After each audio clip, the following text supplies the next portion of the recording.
వనపర్తి జిల్లా కలెక్టర్ కార్యాలయం ఎదుట దళితులు ఆందోళన చేపట్టారు. రెండో విడత దళిత బంధు నిధులు విడుదల చేయాలని అదనపు కలెక్టర్ గంగ్వార్కి వినతి పత్రం అందజేశారు.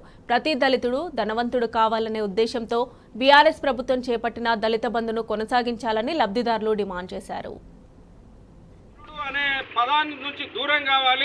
కాశీ నుంచి కన్యాకుమారి వరకు, ఉత్తర కన్మ నుండి పశ్చిమ కన్మల వరకు దళితులు అనగానే దరిద్రుడు, ఆర్థికంగా వెనుకబడినటువంటి వాడు, నేను ఇళ్లలో దరిద్రం 24 గంటలు తాండవిస్తుంటాననేటువంటి విషయాన్ని రూపుమాపడం కోసం సమాజంలో కూడా దళితుడు ధనవంతుడు కావాలనే ప్రధాన ఉద్దేశంతో నిర్ణయించబడినటువంటి ఈ దళిత బంధు పథకాన్ని ఒకసారి 100 మందికి మొదటి విడతలో ఇచ్చారు.